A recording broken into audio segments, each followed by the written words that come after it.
Indonesia pernah diguncang oleh serangkaian aksi teror bom yang menewaskan ratusan orang dan mengubah wajah keamanan nasional untuk selamanya. Di balik berbagai ledakan besar yang mengguncang Indonesia pada awal tahun 2000-an, terdapat satu nama yang selalu disebut aparat keamanan.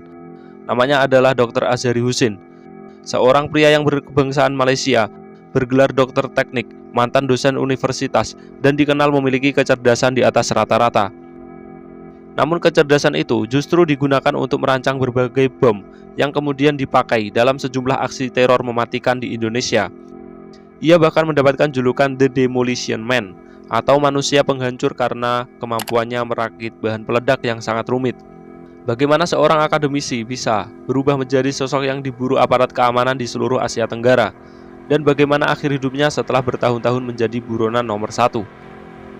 Inilah kisah lengkap Dr. Azhari Husin. Dr. Azhari Husin lahir di Malaka, Malaysia pada 14 September 1957.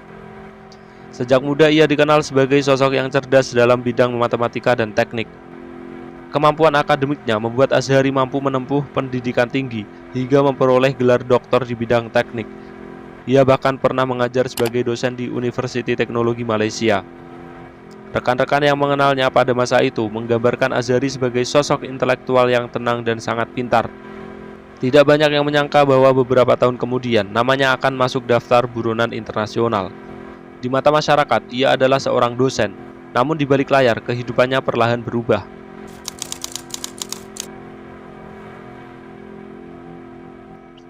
Pada pertengahan hingga akhir 1990-an, Azhari mulai terpengaruh oleh kelompok-kelompok ekstremis yang berkembang di kawasan Asia Tenggara.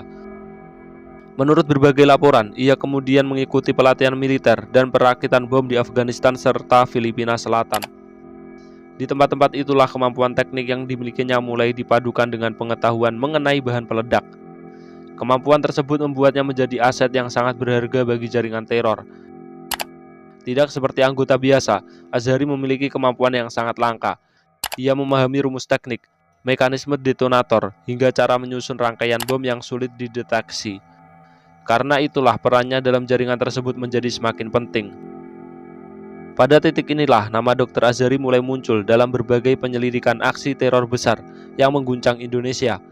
Aparat keamanan mulai menyadari bahwa di balik ledakan-ledakan mematikan itu terdapat seorang perakit bom yang sangat ahli.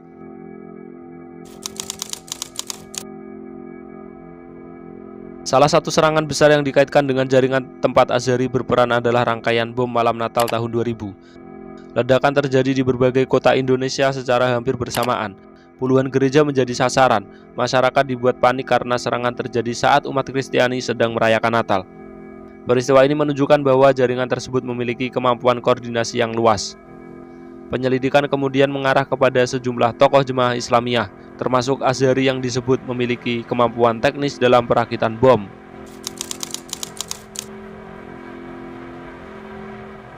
Nama Dr. Azhari semakin dikenal dunia setelah tragedi bom Bali tahun 2002. Pada malam 12 Oktober 2002, dua ledakan besar mengguncang kawasan wisata Kuta, Bali. Ratusan orang tewas, korban berasal dari berbagai negara. Peristiwa ini menjadi salah satu aksi teror paling mematikan dalam sejarah Indonesia.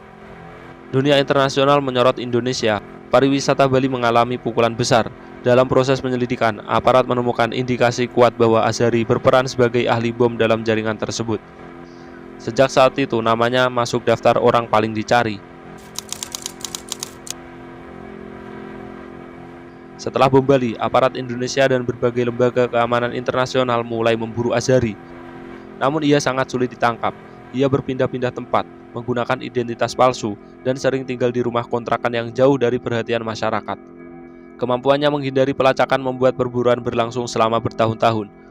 Bahkan dalam beberapa penggerebekan, Azhari berhasil lolos hanya beberapa saat sebelum aparat tiba.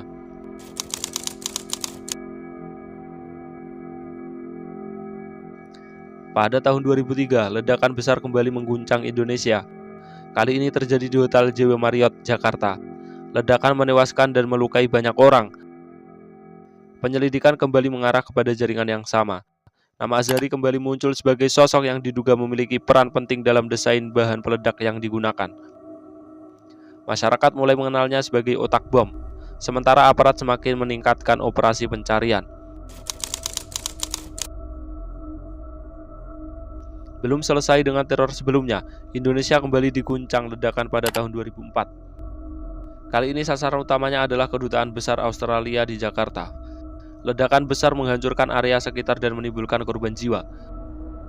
Penyelidikan kembali mengarah kepada kelompok yang sama.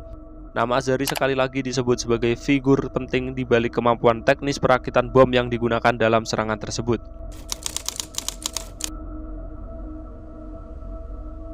Selama menjadi buronan, Azhari hidup berpindah-pindah.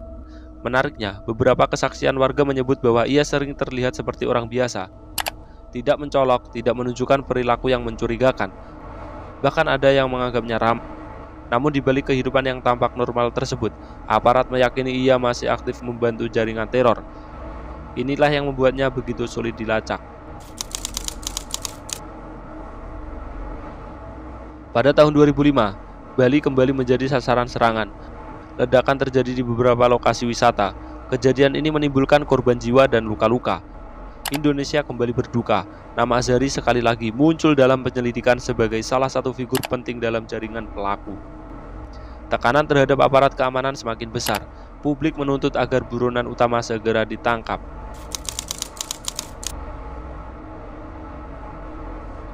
Pada tahun 2005, aparat mendapatkan informasi penting mengenai lokasi persembunyian Azhari. Lokasinya berada di kawasan Batu Malang, Jawa Timur. Tim khusus kemudian melakukan pengintaian secara intensif. Rumah yang dicurigai menjadi tempat persembunyian diawasi selama beberapa waktu. Setelah yakin dengan informasi yang diperoleh, aparat memutuskan melakukan pengepungan.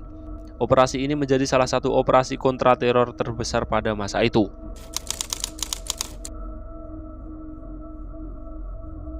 Tanggal 9 November 2005, rumah persembunyian tersebut dikepung aparat. Namun penghuni rumah memberikan perlawanan. Terdengar tembakan dan sejumlah ledakan. Situasi berlangsung sangat menegangkan. Aparat harus berhati-hati karena diduga terdapat bom di dalam bangunan. Menurut laporan, terjadi beberapa ledakan selama proses pengepungan berlangsung. Setelah operasi berakhir, aparat menemukan jasad yang kemudian diidentifikasi sebagai Dr. Azhari Husin. Buronan paling dicari itu akhirnya tewas dalam operasi tersebut. Perburuan yang berlangsung bertahun-tahun akhirnya berakhir. Kematian Azhari dianggap sebagai pukulan besar bagi jaringan teror yang berpotensi saat itu. Pasalnya tidak banyak orang yang memiliki kemampuan teknis setingkat dirinya dalam merakit bahan peledak. Aparat percaya bahwa hilangnya Azhari akan melemahkan kemampuan operasional kelompok tersebut. Meski demikian, ancaman teror tidak langsung berakhir. Jaringan yang pernah bekerja bersamanya masih ada dan terus menjadi target operasi keamanan. Kisah Dr. Azhari Husin menjadi salah satu cerita paling mengejutkan dalam sejarah terorisme Asia Tenggara. Seorang pria yang memiliki pendidikan tinggi, gelar doktor, dan karir akademik yang menjanjikan, namun memilih jalan yang membawanya menjadi buronan internasional. Namanya tercatat dalam berbagai penyelidikan aksi teror besar yang mengguncang Indonesia pada awal tahun 2000-an. Perjalanannya menunjukkan bahwa kecerdasan dan pendidikan tinggi tidak selalu menjamin seseorang mengambil jalan yang salah.